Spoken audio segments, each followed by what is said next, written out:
Hey guys, welcome back to my channel. I am Sharia and today we're going to be doing a classroom tour. I am a high school English teacher. I teach 9th Lit and I also teach AP Literature, and I'm so excited to show you all what I've been doing in my classroom because the last time you all were with me in my classroom, I was setting up the day before school. But now it is officially the second week of school, which means that students have been in school now for a week. So I'm a little late with showing you all this, but better late than never, right? Okay, so I wanted to give you guys also a more realistic look of what my classroom looks like usually throughout the year. Typically, I usually have, of course, student work up on the bulletin boards, but I wanted to wait until later on in this week to put up student work just for the sake of this video. And I wanted to go ahead and put this out there now because I know that some of you guys are probably thinking, like, does she teach only girls? That's a lot of pink. Let me just set the record straight. Yes, I teach both boys and girls, but believe it or not, my boys absolutely love the pink in my classroom. They know that I'm definitely the pink queen and they've accepted that. And so for that reason, they love being in here because they know that pink is basically a part of who I am, right? So I wanted to go ahead and get started and show you all what all I've done in the classroom to make it look warm and inviting. So come on, let me show y'all what I got. All right, so when you walk in, you can see that I set my tables up to form an outside U, and then I have 8 tables in the center. I like to set my classroom up this way because, again, in my last video, I shared that I do Socratic seminar a lot, and I find this to be very beneficial when we're doing Socratic seminar and when we're having classroom discussions. On this wall is where I keep my mask. No, we do not force students to wear them. However, if I have a student who says that they want to use a mask, I allow them to get one from here. And I also keep my hand sanitizer there for the class because it's basically, this is kind of like my mini sanitation area. And so this is Mr. Bear, and I've had him for, oh my goodness, maybe over 10 years now.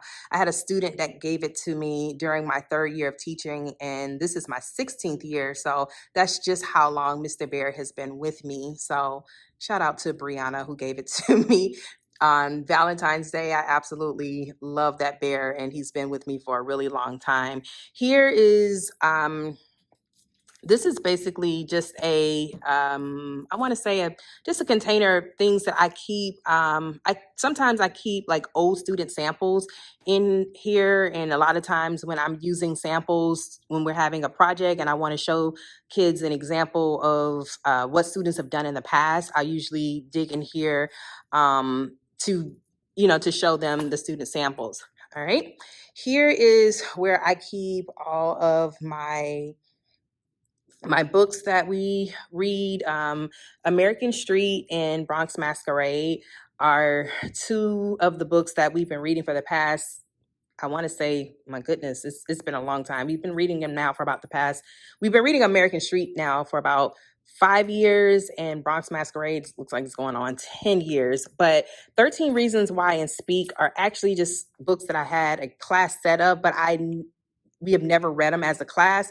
However, if students want to check them out to read them on their own, they surely can, because 13 Reasons Why is definitely not a book that I personally would read with my students. However, I do encourage them just to read in general. So if they want to check it out to read at home, I definitely don't have a problem with that. But I like to label the bins of all the class set of books that I do have, and I basically just used my Cricut to create these, and I found these bins at the Dollar Tree.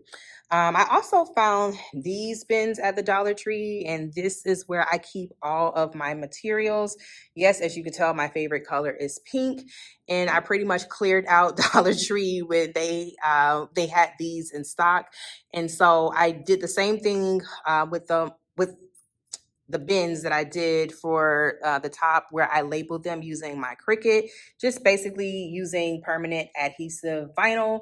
And like I said, I keep all of my materials in here. And whenever my students are working on projects, they know that they can come over to the bookshelf if they don't have any of these items to, grab whatever they need to work. All right. I have two whiteboards, which actually works out perfectly because I use this whiteboard here to use as my agenda for my ninth lit class, my honors ninth lit class. And then I actually use this board here as the agenda for my AP literature class.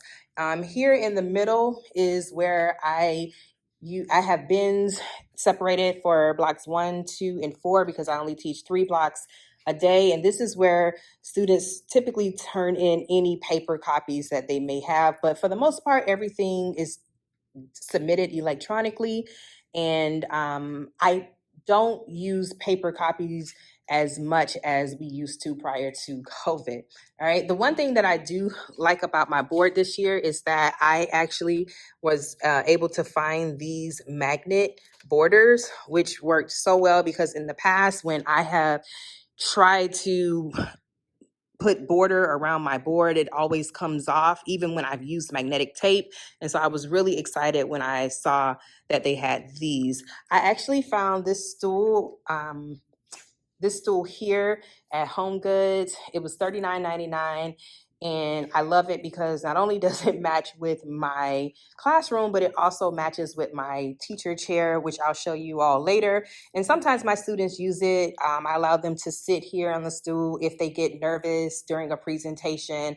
And sometimes I'll allow them to sit on the stool just to kind of, collect themselves and feel a little more comfortable. All right. I also found this fabric here from Hobby Lobby, and I took you all with me to Hobby Lobby in my last video where we were doing the classroom setup. And so I found this fabric for, it was 40% off. And I think I might have paid maybe $6 for it, but I originally intended to use it for my bulletin board, but I thought that it would go nice on my tables instead because it just gives it a really nice pop, a nice decorative pop.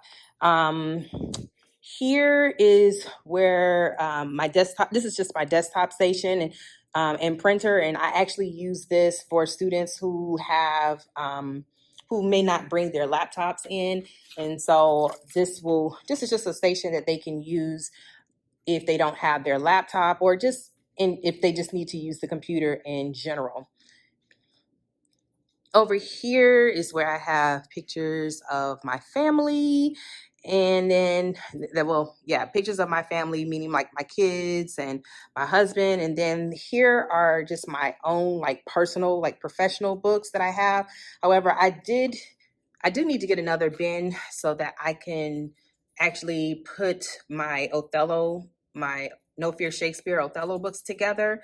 But here are all the DVDs that I typically show, like Freedom Writers and The Great Debaters. And those are movies that we typically watch after the end of certain units.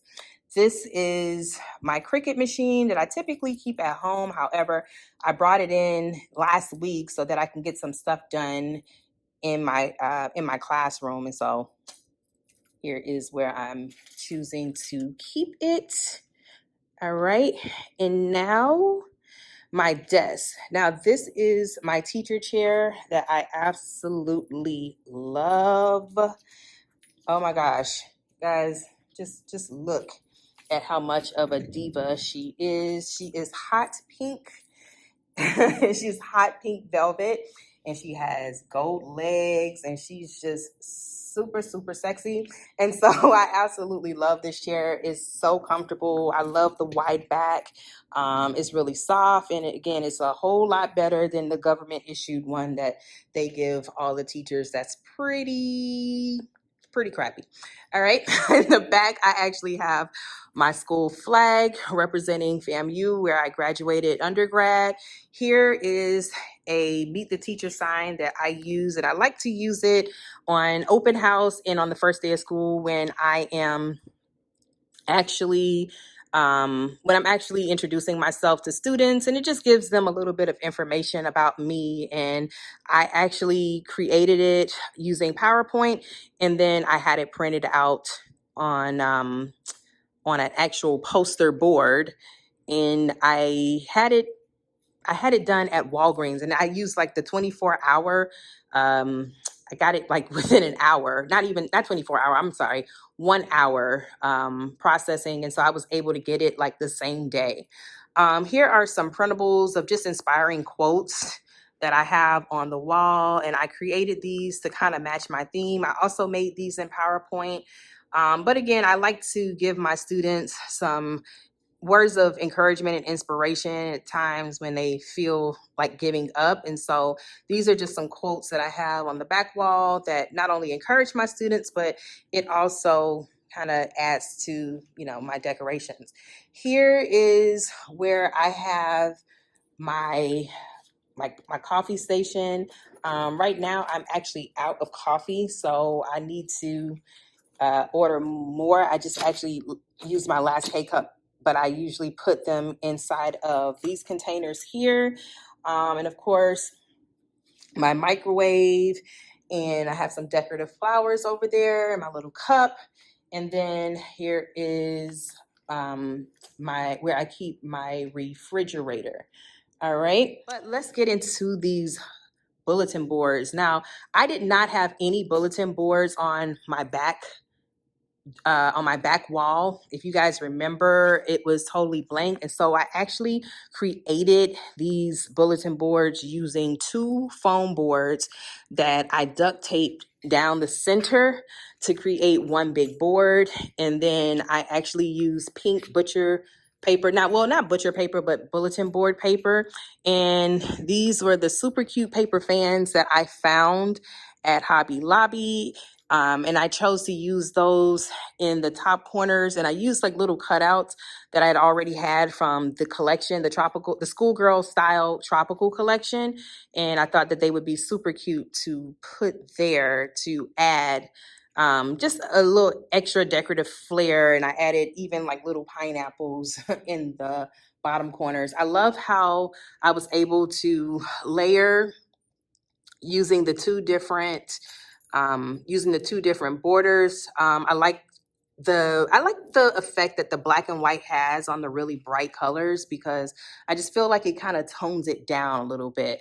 And so, yeah, I did 2 bulletin boards, and I'm so glad that I decided to do 2 and not just one big one, because I would have been really disappointed, because this wall is really large, as you can see. But I'm so excited with how the bulletin boards turned out, because I think they turned out absolutely perfect, and I cannot wait to put student work on my bulletin boards. All right, here I just have some posters, and these are just parts of speech posters, the RACER strategy that I encourage students to use when we're doing constructed responses, different types of writing that we focus on. We focus on narrative writing in our first unit, and then we go into expository and descriptive writing in our second unit, and then we end with not necessarily persuasive, but argumentative writing.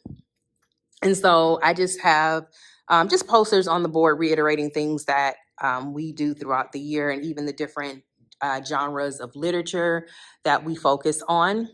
All right. Life is definitely sweet in room 809. And this is my big bulletin board that I have on the side wall. I use this also for student work. I literally put student work all over my classroom. Like, I absolutely love posting things that the kids do all over the class, because I see how much it excites them. And I just feel like their work just really adds an even more decorative touch to the class. And it's original because it's from my students. And so I'm always trying to find opportunities to put their work like all over the room. I also have my calendar here, and sometimes I will even add some of the students' birthdays on my calendar, and I know that they like being acknowledged on their birthdays, so I try to make an effort to do that. Even though they're in high school, they're still, really like big kids. And so they like all the things that I do to make them feel special. And that really excites me as well, because I like to make my students feel special. But here are my class rules. And again, I created these using a PowerPoint. And again, I wanted them to match my decor. And so as you can see, there's like pink with polka dots and different color, what do you call it? The different color brackets, colorful brackets and things like that. But yeah, I really like how those turned out, and I laminated them because I definitely will be reusing them again next year. All right, so on my desk, I have a little desk lamp because during lunch, I like to kind of, chill in my room and work on lesson plans and grade papers. Here's where I keep a lot of my paper copies and handouts for students who may be absent if it's not, online on my blog. I also keep, this is where I keep my Band-Aids and things like that, because I can't tell you how many times a day I get asked, Miss Collins, do you have a Band-Aid? And so, yeah, I have to come prepared. Here is my school issued laptop. And then here is my planner that I use to not only plan like my lessons, but just to also jot down the things that I need to do, because I will clearly forget. Um, Here is one of my favorite Starbucks tumblers. This one was actually released this summer. As you can see, I still got my lipstick on it, but it was definitely in use today. And I still got a lot of pink zebra hanging around, but that's okay, guys. I'm going to be switching it to the polka dots, but I also have my sanitizer and my hand lotion because I absolutely love strawberry pound cake. It's one of my favorites from Bath and Body Works. And then of course my colorful Sharpies and my my acrylic, I forget what these things are called, the ones that spin. But at any rate, I actually found that one. I actually found this at, I think it was home. Yeah, I found it at Marshall's, and it was, I believe, $7.99. On my board, I also wanted to point out that in addition to the magnetic borders, I also created these magnetic labels for my agenda. I labeled them with the essential question, warm up, opening, work session, and closing, along with standards. And this is basically the instructional framework that we use in class. I actually was too lazy to make an additional set of magnets for my AP class, but I did actually use PowerPoint to create these labels, and I laminated them because, again, if I don't get around to making the magnetic ones, I will definitely be reusing these next year. All right, guys, and that concludes the classroom tour. I really hope that you all like my setup because I absolutely love it. Again, it was really refreshing to kind of do away with the pink zebra and kind of switch up to the polka dots and the tropical theme. But again, my students seem to absolutely love it. And I'm excited that they actually have a classroom that they feel welcomed in and that feels bright and positive, and it's giving like cheerful vibes. All right, so that concludes the classroom tour. Until next time, bye.